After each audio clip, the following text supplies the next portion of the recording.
This is my presentation on trusts by Deanna Lambert. So we're going to be talking about what is a trust, who are the parties to a trust, why are trusts used in estate planning, what are the types of trusts, and how are trusts used. So let's get started with what is a trust. A trust is a legal structure that vests legal title to assets in one party, the trustee who manages those assets for the benefit of others, who are referred to as the beneficiaries of the trust. A trust can be used to manage property and the tax consequences attached to the transfer of property.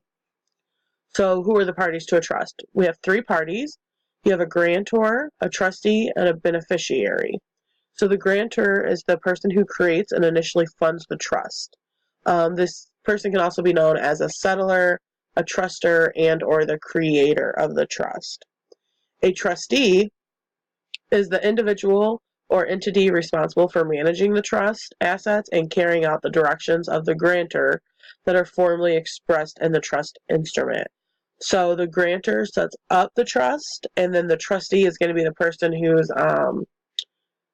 going to be following the rules that the grantor have set up. And then the beneficiary is the person or persons who holds the beneficial title to the trust assets. So there are two types of beneficiaries. We have an income and then the remainder. The income beneficiary is the person or entity who has the right to current income or distributions from the trust or the current right to use the trust assets. So a lot of times this can be the grantor still. They've set up the trust, they're getting an annuity from it, so then they can be the income beneficiary. The remainder beneficiary is the individual or entity who is entitled to receive the assets that remain in the trust on the date of its termination. So the income beneficiary and the remainder beneficiary may be the same person or maybe two or more different people. Sometimes there's not a remainder beneficiary at the end. So you just have an income beneficiary set up, and then when that person goes, there's nobody else. So reasons to use a trust. A principal reason for establishing a trust is to provide for the management of the trust property. So you have your assets put into the trust, and then this is a way to manage all of the assets at one time inside the trust. Trusts can be used to help people who do not have the money management skills needed to handle larger amounts of assets. This may be maybe a beneficiary who's a minor. They don't understand that kind of money management skills because they're not old enough. It may be somebody with a disability. They don't have the mental capability to manage the money, so they have to have someone else help them with it. Another reason to use a trust is creditor protection. So creditors cannot take large amounts of the assets from the beneficiary. A trust is often used to take a single asset or property interest and divide it into different interests to achieve a client's estate planning and wealth transfer objectives. You also want to avoid probate. Probate is the process of collecting a descendant's property, paying off a descendant's debts, and any taxes that may be due, and transferring and or / retitling what is left to the descendant's heirs.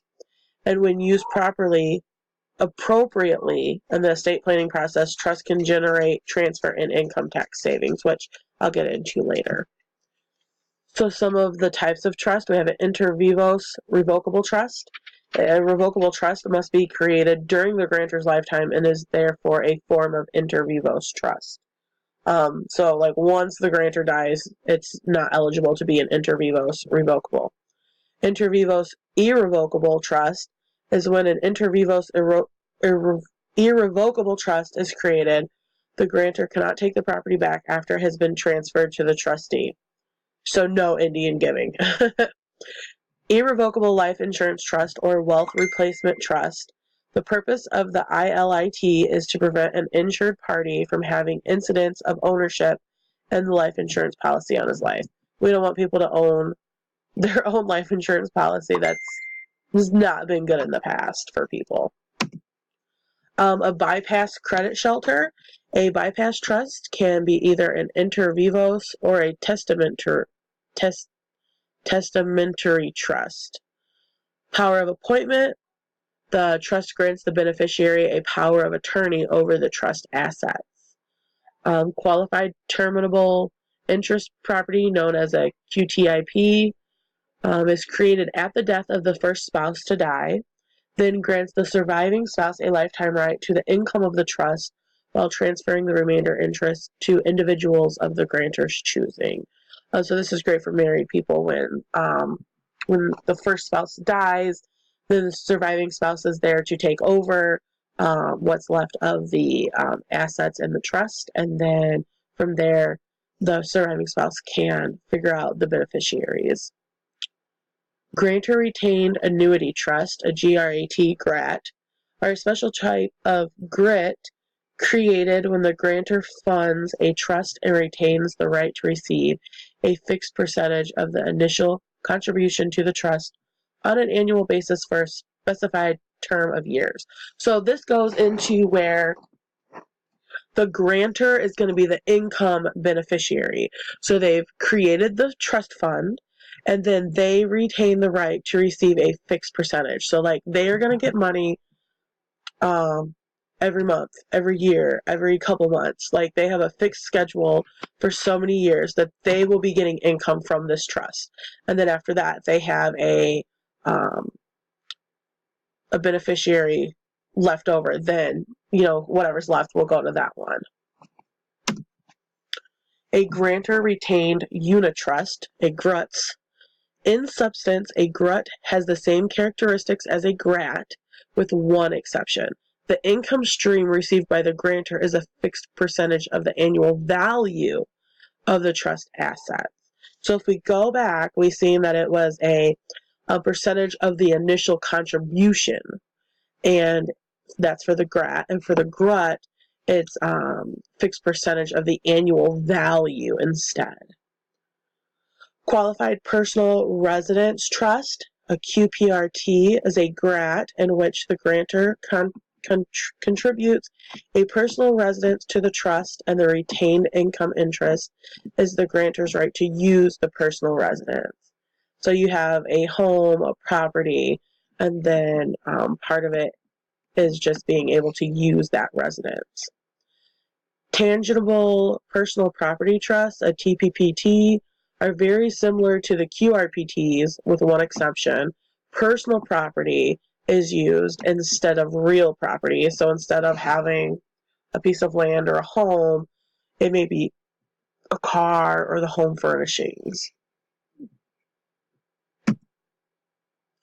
So what are the purposes of the trusts? This goes again with the slides from earlier. So managing assets. Again, this is great for beneficiaries that are minors, people who may have trouble handling money, someone who doesn't have the mental capability to understand how money works. You have a sick child and you want to make sure that they're set for life. Maybe a child with Down syndrome who does okay with like pocket change, but really won't understand the thought of paying bills. You could use it for that. Protecting assets. We're looking for protection from creditors. We don't want creditors to come in and say, oh, we need all this money because this is what was owed to us. You're trying to protect your beneficiaries from people who might try to sway them. So you got a beneficiary who's coming to a large fund of money, and then you have people coming up going, hey, you could use that here or you could use that there, when that's really not what the grantor wanted the money to be used for. And then even a divorce.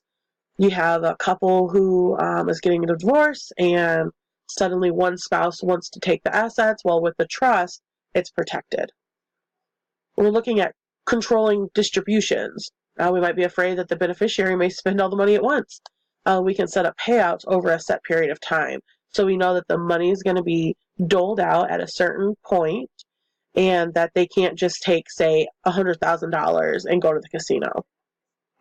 Providing privacy. This is a big one. So wills, when you write up a will, that's public. Anybody can see it. Trusts, though, are private. You can replace the will with a trust to keep some of the privacy. Maybe you don't want everybody to know your business. You don't want everybody to see what kind of assets you have, and this would be a great way to do that. Avoiding compulsory succession. This means that the will could be changed if an heir feels that they are being treated unfairly. Trusts are drawn up to avoid this problem. You can multiply tax exemptions. So it's possible to use a trust to access the lifetime capital gains exemption, which is an LCGE, of the principal residence exemption, PRE, even where it would otherwise be impractical to do so. Saving taxes. It's possible to split income with lower income beneficiaries by allowing the income of the trust to those beneficiaries to be taxed at their lower rates. Avoiding probate. Anything inside the trust is not considered part of your estate, therefore it avoids probate. A Henson Trust. If a beneficiary is eligible for certain disability plan payments in your area, it's possible that those benefits can be eroded under a means test if there are assets in his name or set aside for him.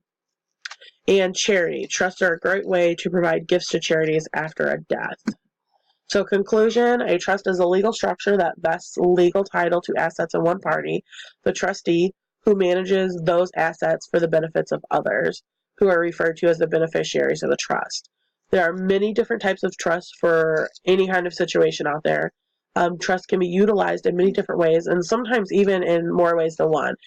Say you have someone who doesn't manage money well, so you've utilized the trust for that, but then again, you're afraid you might be going through a divorce, so you want it to be protected. You don't want to have a will because you're afraid it might get changed and it's going to be public, so now it's private because it's a trust.